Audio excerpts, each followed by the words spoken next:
All right. Today's SPY was up 0.05%, so we did have a very boring flat day, but that is not a surprise because tomorrow will be the PPI data. And then on Wednesday, we're also getting the CPI data, so these will be some catalysts to likely get us to break out of this range. And the current range on SPY is between 527 and about 540. And as you can tell, above 531, I do have us going a bit higher towards 539 and possibly as high as 544 to about 550. Now, one thing we need to look at is there is absolutely no volume in this market since the Monday low. And I still do think there is a possibility that that Monday low is a bottom within a bull trend, meaning this could have just been a correction and we're getting back on the bull. And the easiest way to know that is by simply watching these risk levels right here at SPY 531 and 527. If we continue to close above these and above this rising 5 EMA, the bulls are slowly and surely building another bull trend off of that low. However, if we break down below those levels, then you are going to get confirmation from price that we could just be putting in another lower high before another lower low.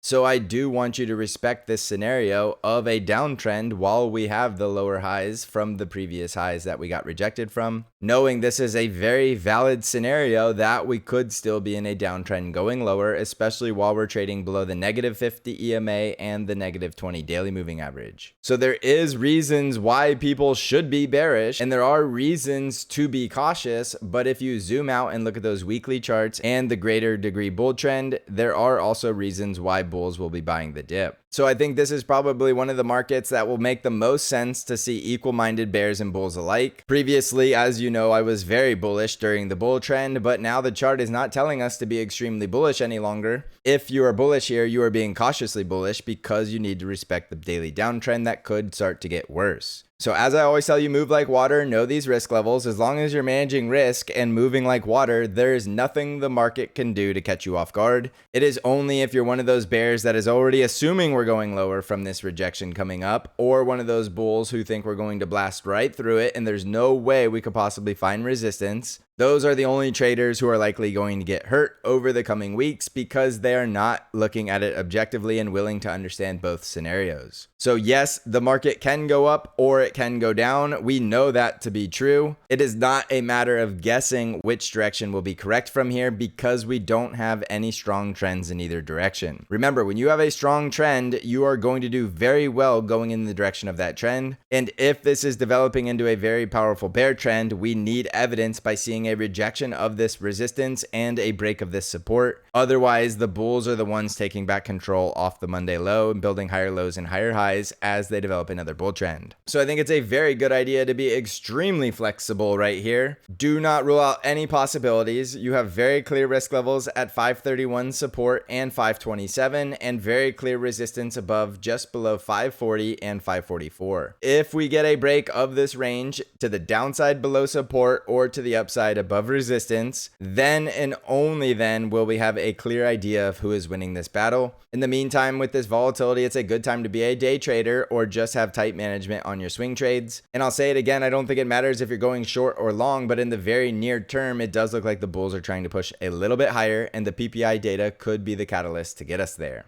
On the NASDAQ 100 triple Qs, we were up 0.22% today, and pretty similar in analysis as SPY. We are currently building this higher low and higher high off of the Monday low. The volume is still drying up in the NASDAQ 100 as well, so we are definitely getting to a point where we need high volume to get us to break out of this range. And the break of the bull side of the range will be above that resistance between 457 and about 460. And then if we get rejected from the resistance, we need to respect the possibility this could still be a downtrend, and a rejection from 457 could send us back down lower for another leg lower. And the confirmation of that will be a break of the support at 446 on a rejection of resistance. So in the bearish scenario, we need a rejection from resistance and then a break of support, and that could confirm we have another lower high rejection in this downtrend and we're going to continue lower. But until that happens, I do think there could be a lot of bulls who are positioning long above this support waiting for us to get a bull breakout. And I know for sure there's a lot of bulls that bought that dip on Monday morning who are essentially in a zero risk trade now, so they will not be shaken out of their position unless we get a very high volume rejection. So just be very flexible here. There's going to be a lot of people making predictions of whether we get the bull breakout or the bear breakdown, but that is not going to make you a better trader. But that perfectly said, just take a group full of traders and have them all pick a side, essentially flipping a coin. Half of them will be correct and half of them will be wrong. There is nothing special about getting that prediction correctly. Anybody with a coin assigning down to heads and up to tails and flipping that coin could get it right 50% of the time. You're never going to get your edge in trading by just guessing what happens after an event. Your edge in trading is around managing risk and putting yourself in the best risk reward positions with the highest probability. Right now, I just told you the probability is 50-50, so the best thing you can do here is have a good risk management strategy, and that is up to you in your trade plan on how you're positioning. I see the strong resistance just above between 456 and 457 and the strong support at 446.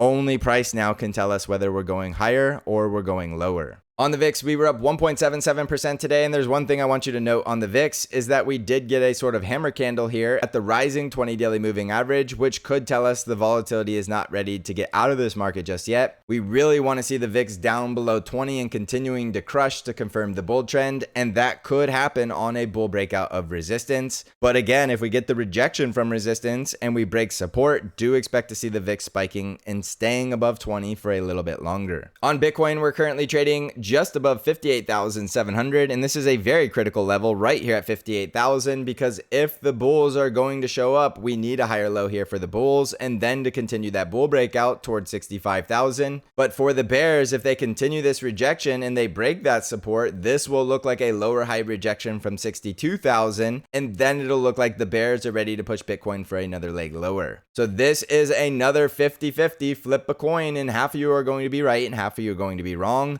We need the bulls to hold 58,000 and break the high at 62,000, and the bears need to hold the high at 62,000 and break the low at 58,000. The bears or the bulls are going to show us who is victorious very soon. All we need to do as traders is let the price do all of the talking and react and trade it according to a good risk management strategy. So jumping back over the S&P 500, we should get enough volume from the PPI and the CPI this week to break out of this range. And this will be a very important week because this is going to decide if the bears or the bulls are taking over control for the month of August. And if you're a Discord member, be sure to watch the members only video because a lot of the scenario I laid out is starting to play out with very clear risk levels. And if you're a swing trader, you need to have a plan to be positioned for this month. Otherwise, you are going to be a very emotional trader later on, wishing you had done something that you could have prepared for. So let the price do all of the talking. As I've said, with a volatile market, you should be able to trade in both directions. But obviously, if you're only good in one direction, focus on that. It is way more important that you manage risk and have a trade plan prepared for both scenarios. Nobody guessing whether we go higher or lower for PPI data is a good trader. They are 100% just guessing. There is no edge there. Make sure you have a plan and that your plan is managing risk and focus on that. Do not bother trying to guess whether we go higher or lower when the data releases. That is not trading, that is gambling. It is much better to become a disciplined trader and following price and let the price action do all the talking. That is exactly what I'm teaching you to do each and every day, and that's what we're doing on the Discord server. So if you want to come trade with me and get access to all of my intraday updates, my trade ideas, and my technical analysis, you can get that in the Stocks Channel Discord server, and you can find out how to join my Discord server by clicking on the link in the description of this video. So thank you for watching, everybody. I hope you're crushing this market, and as always, I will see you in the next episode.